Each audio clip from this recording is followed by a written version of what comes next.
Welcome to the podcast. I'm your host, RJ Carbone. You are listening to BD4, where there's no better way to get your Yankees and Knicks analysis.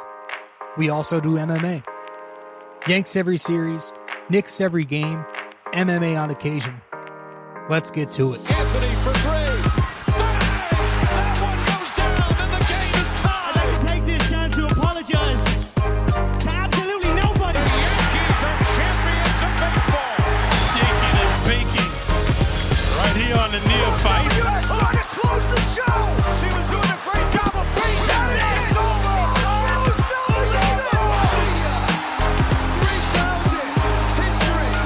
Coming up, so KP, don't you regret not coming to the net? Don't you regret not coming to the net?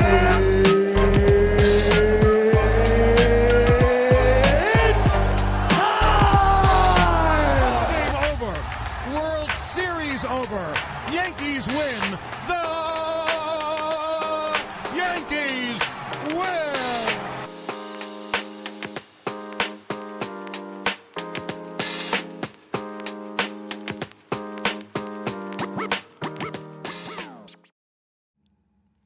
Listen, I'm going to be totally honest. All right?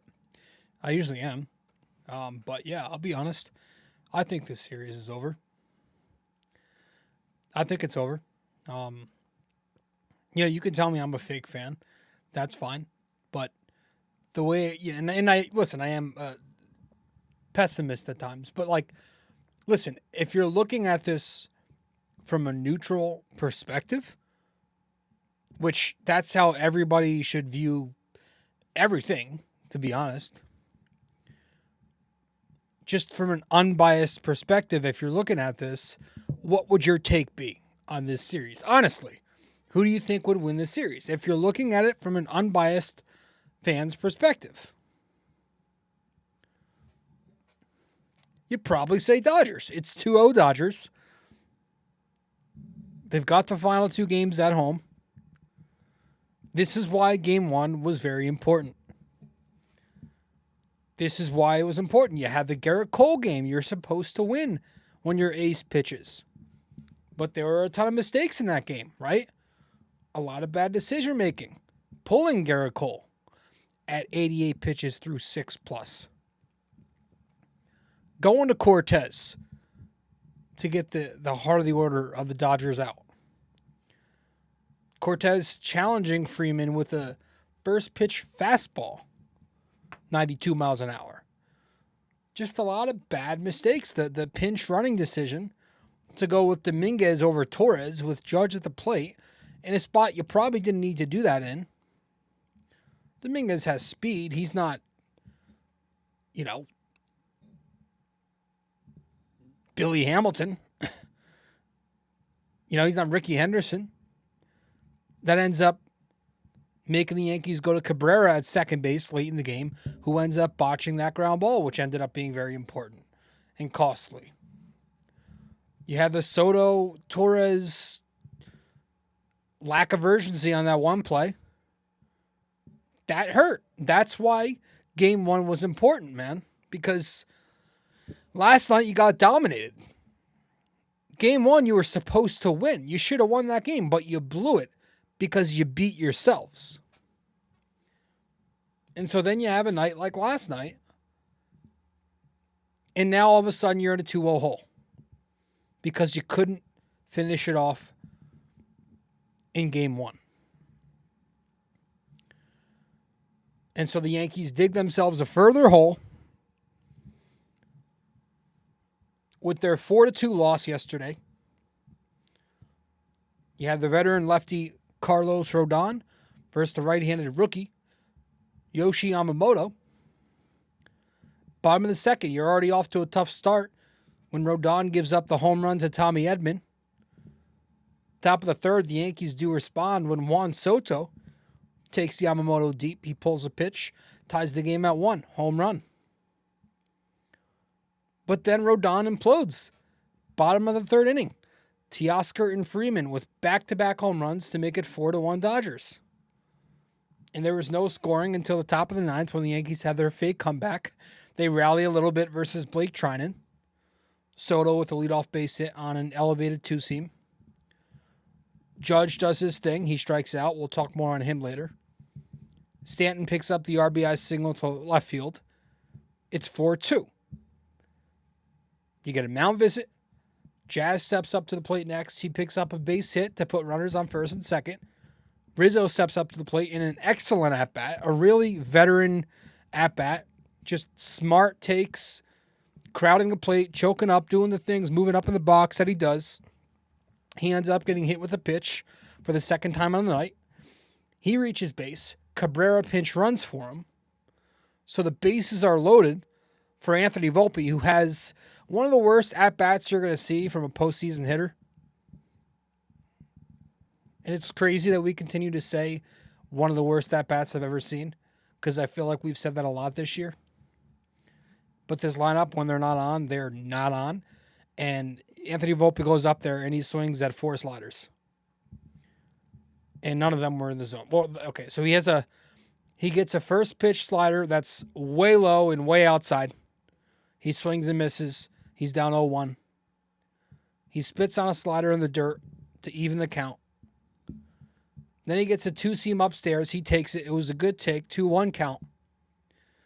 And the only strike he gets the entire at-bat was a hanging slider in the middle of the plate.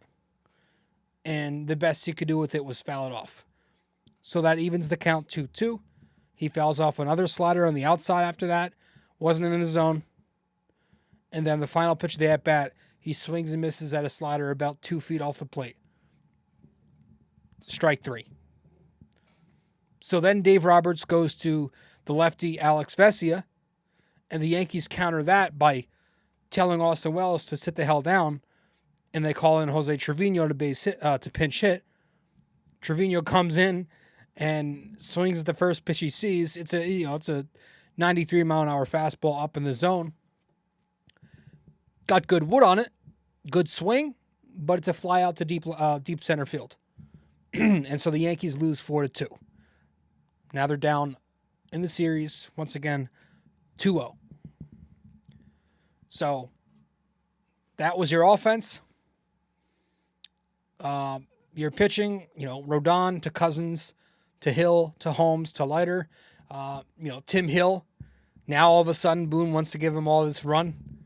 Let him pitch in 2 innings because, he felt bad because of the game prior. And he looked pretty good versus Freeman, by the way. But that was your game. The Yankees lose 4-2. And it's the same storyline that it's been. The Yankee lineup continues to be a massive disappointment. 2 runs on 4 hits, 3 of them singles. 2 walks, 7 strikeouts. They were 1 for 6 with runners in scoring position.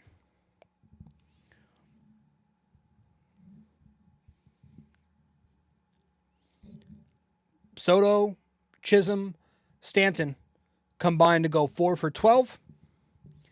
Everybody else, there were 7 other Yankees who took the plate, combined to go 0 for 19.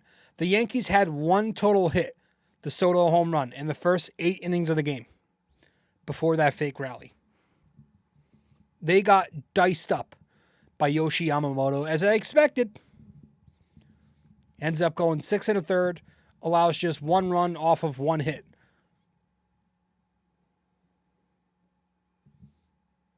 But the thought process was going by trends and how Roberts has been treating Yamamoto since his return from the injury in the middle of the summer. Everyone thought that, okay, he's probably going to be on a pitch count, 80-something pitches, 4 innings, maybe 5 innings tops. No. Looked like it was headed that way. They made him work in the first inning, but that was it. He was in total control. The fastball, which is what we were criticizing in the previous episode, actually looked good. It had good velo on it. It had some good life to it. The Yankees could not touch the fastball outside Soto. He had good command of his splitter. The Yankees were swinging on top of the curveball. He was dominant. And he continues to dominate the Yankees. Japanese pitchers just, I think it's the splitter they can't hit. The Yankees. It's like a thing. Anthony Banda comes in. He's first in relief in the 7th inning there. Comes in for 2 outs, doesn't allow a run, no hits, no walks. He got the lefty lane because Boone refuses to adjust the bottom of the order.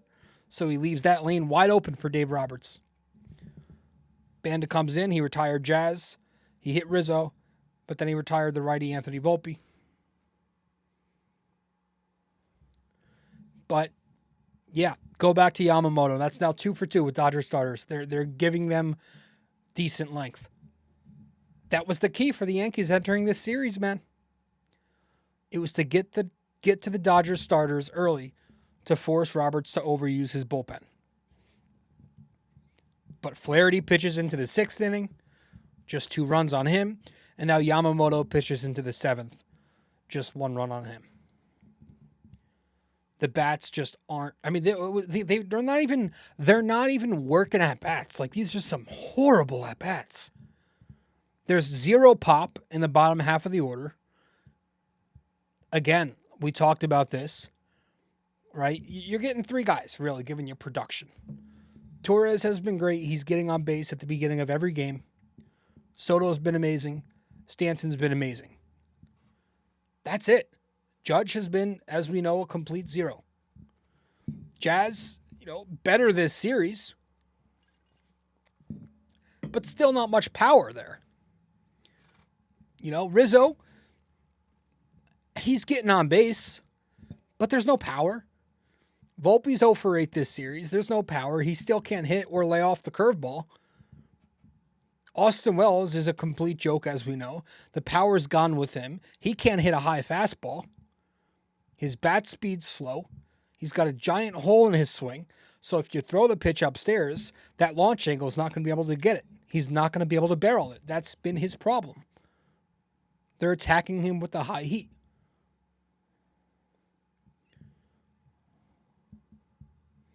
It's a joke. There's no life down there. There's no thump. And again, we're going into game 3 down 2-0. So there's going to have to be a shakeup eventually. Your backs are against the wall now. It's got to be mandatory. Like, there's no balance. Boone's no longer staggering like he was in the beginning of this month. You got Judge and Stanton back-to-back. I've always disliked that. Because now the Dodgers get to challenge Judge with 2 outs to avoid Stanton. Now Stanton's coming up with nobody on base to lead off an inning in this series a lot because they're just going to challenge Judge. They're not afraid of Judge. So I hate them together. Again, we spoke on this. You got 4 out of 5 lefties in the bottom half of the order. You're creating lanes for Roberts to spam Vesia, to spam Banda. The Fox broadcast brought it up last night.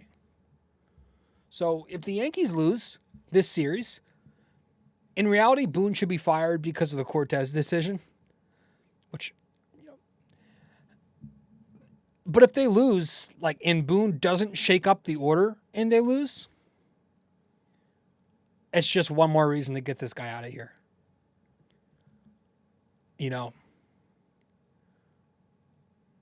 I know the Yankees won't do it because they don't live in reality. They live in La La Land, fantasy land, right? A World Series appearance is good enough for them. If you listen to these post games, they make it seem like it's 2-0 Yankees. They think this game was close, probably, just because of the score. They probably thought it was a close game. But they need to change it. Put your egos aside. Stop worrying about feelings.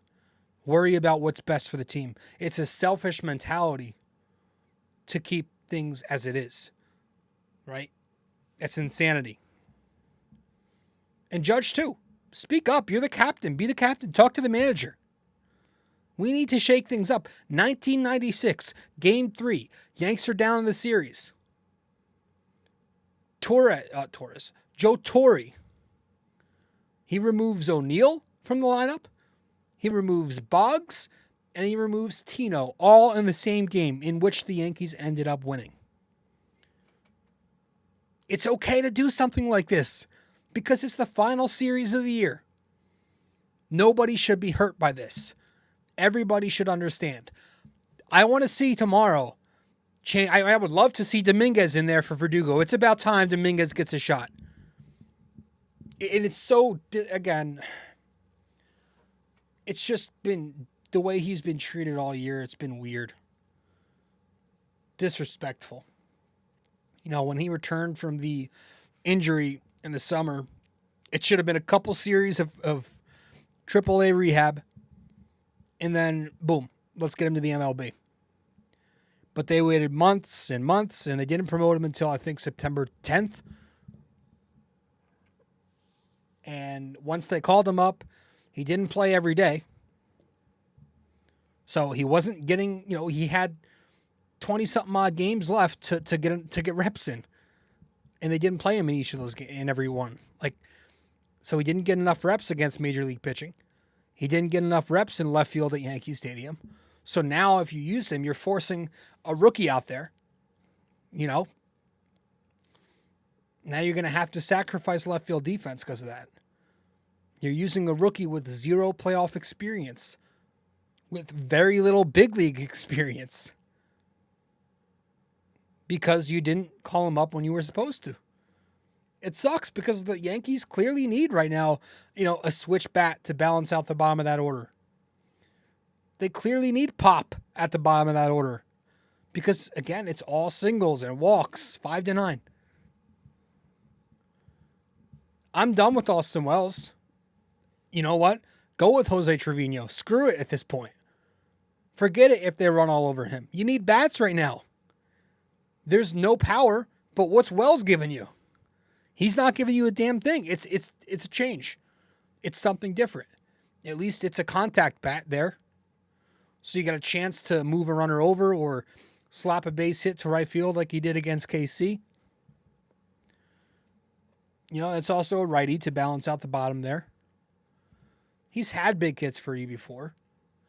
He could be a guy who just can get a base hit in the moment. But make some changes now. And you got the righty Walker Buehler coming up tomorrow night. So,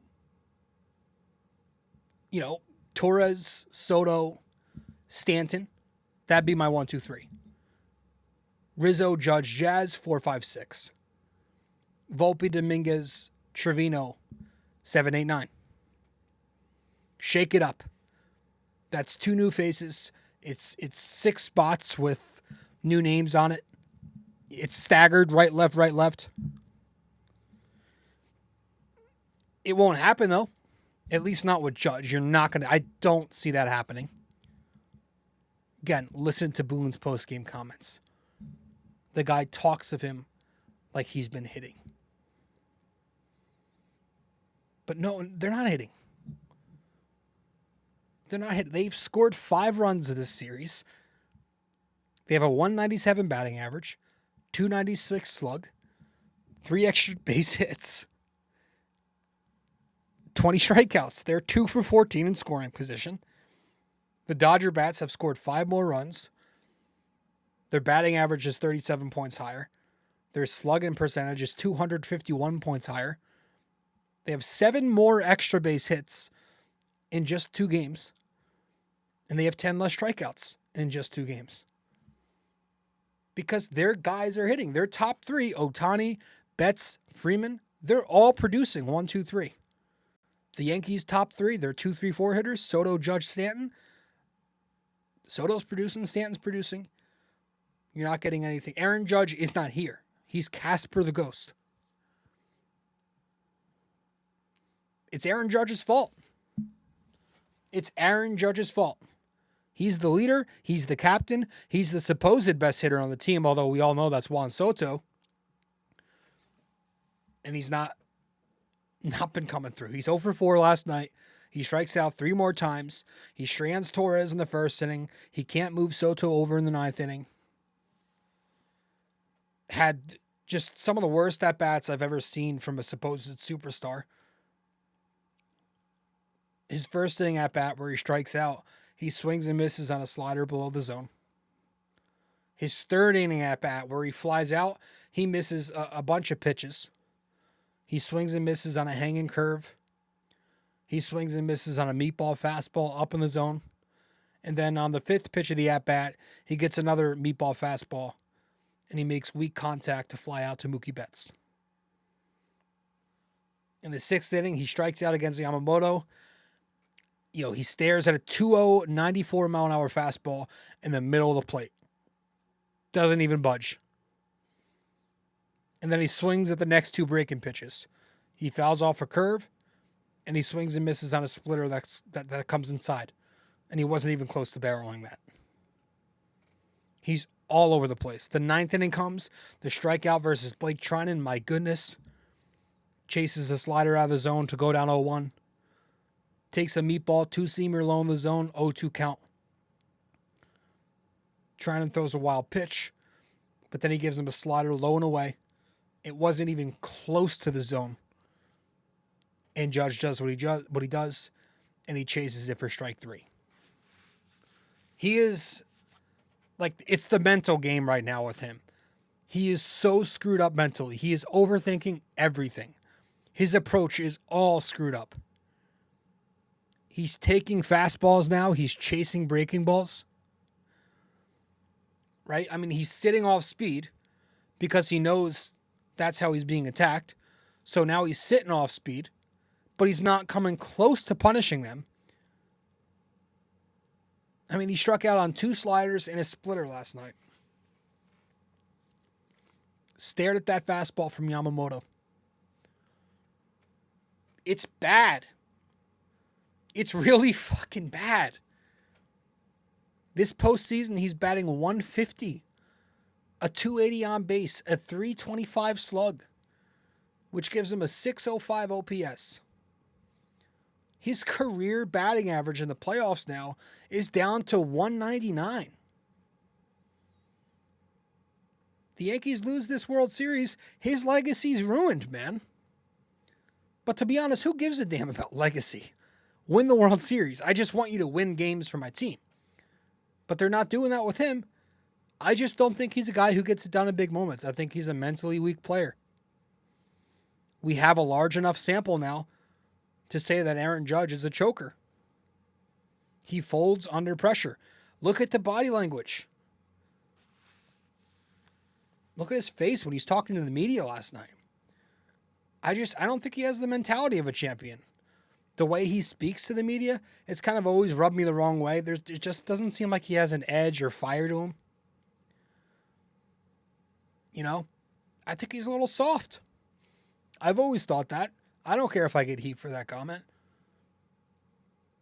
I think he's a little soft. His camp was spending the day yesterday on Twitter blocking Yankees fans who were speaking out on or criticizing him. I don't know. And I already know what's coming.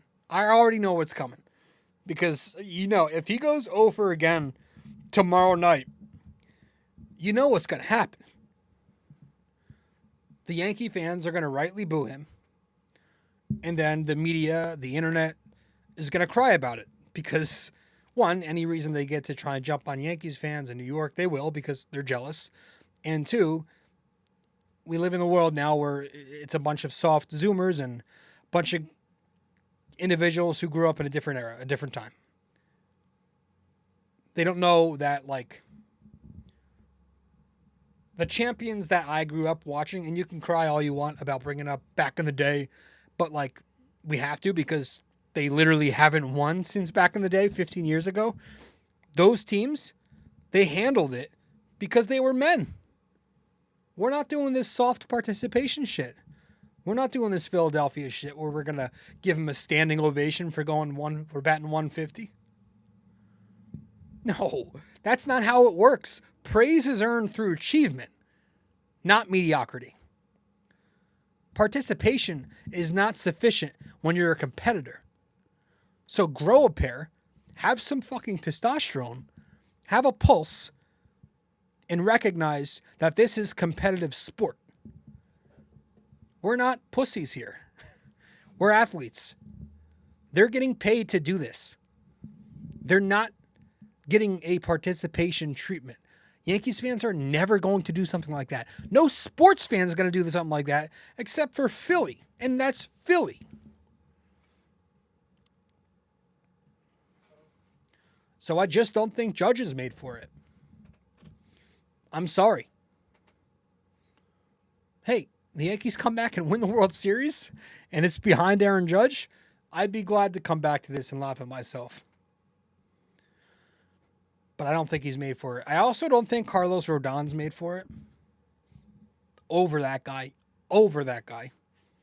That's officially a bad contract. You know, I gave him last year as a lost season. This regular season, I was hoping he would pitch a little more like an ace, but I gave him it because at the end of the day, he 8 innings, he punched tickets. He was there every turn through the rotation. Solid, right? Okay, he was fine. But I was waiting for him to really prove that he's worth the money in the postseason. And so far, we're in the World Series now, and he has not shown up in the postseason. He's made 5 starts. One of them have been real good. 4 of them have not been good. Let's just be real. 1 quality start. And last night he gives up 3 friggin' home runs in, 3 1/3 innings? He's always been a home run problem. He surrendered 31, 32, 3 in the regular season this year. He leaves pitches up on the zone. Leaving pitches in Freeman's zone. That's that inside pitch they left to him. Boom. So I'm done with him. I'm done with the antics, all of it. I think this guy is another mental midget who can't handle the big city. I'm over Rodon and his bullshit. How many times do we have to talk about a Rodon start where he looks good until one thing goes wrong and then he blows up? We talked about this all year long with him. It's happened twice now this postseason. The Salvi Perez home run on that slider that led to the 4-run inning. And now last night, Mookie Betts, a harmless base hit, reaches first base. So he's so worried about Betts on first running, so worried about containing the run game, that he completely loses focus on the at-bat. And he just starts throwing meatballs. But hey, the sackless puppet that leads this team said he had good stuff. So there's that. So now you're going forward down 2-0.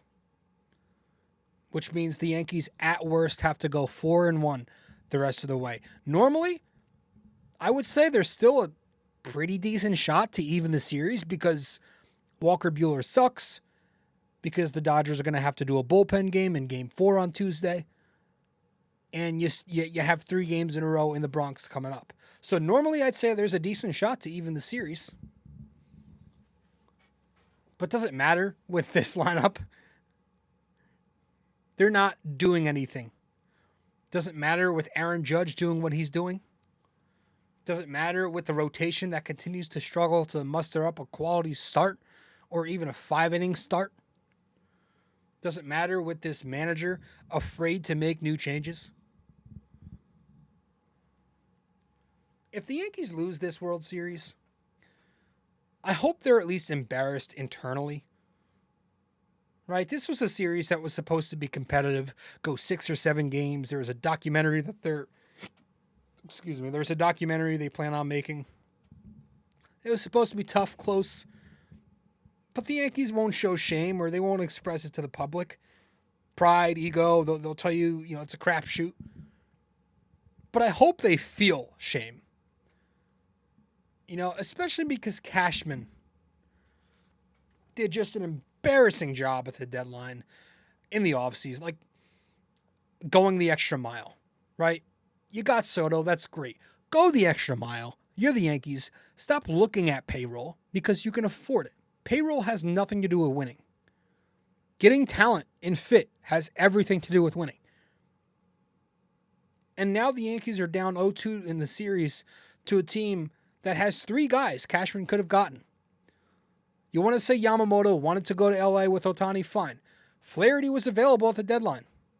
Michael Kopech was available at the deadline. The Yanks had a deal in place with Flaherty.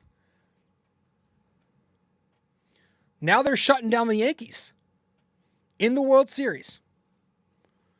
So I'm kind of just, I don't have hope. I'm going to root for them. I'll have the game on. Granted, it might now be on the small screen, and I think I'm going to have the Knicks on the big screen at this point. But I'll be watching. I'll be rooting for them because I'm a fan. I'm just a fan with an opinion that's, not biased. I'm not just going to say I think the Yankees can win the series because I'm a fan.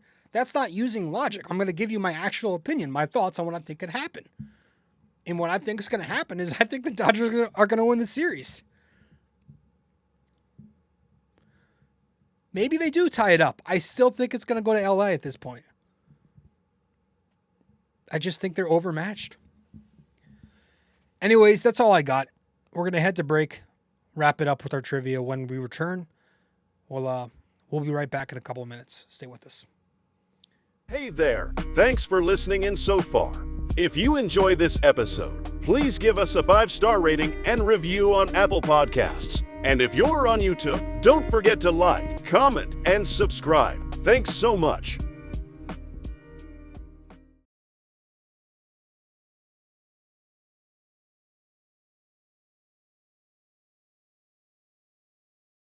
You can follow us on social media as well.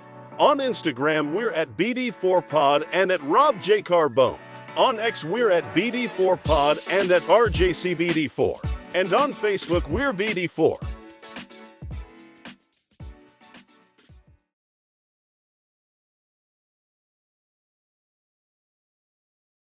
If you're interested in our website, just go to www.bd4blog.com. You can subscribe to our blog on there right on the front page. Just like on the podcast, we cover Yankees, Knicks, and MMA. Also on our website are the links to the different platforms for the podcast. Thanks so much.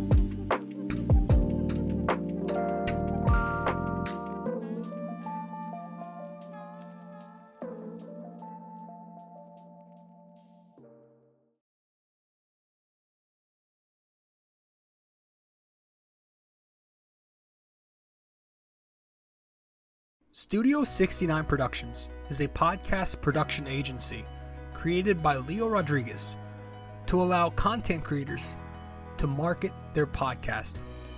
It's an online platform that will market your podcast or any other project that you're working on. Get in touch with Leo Rodriguez from Studio 69 Productions. You can find Studio 69 Productions on Instagram at Studio69NJ.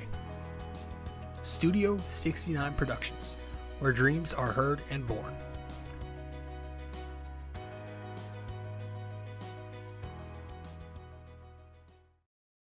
Thanks for listening to BD4, where there is no better way to get your Yankees and Knicks analysis. We also do MMA, Yanks every series, Knicks every game, and MMA on occasion.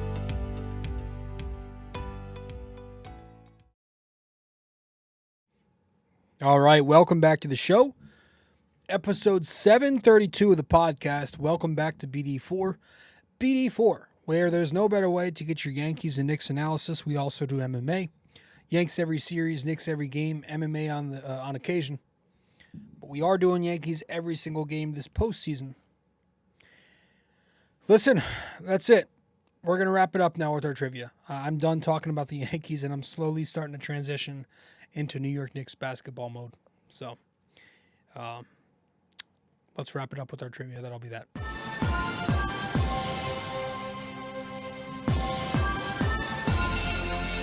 All right.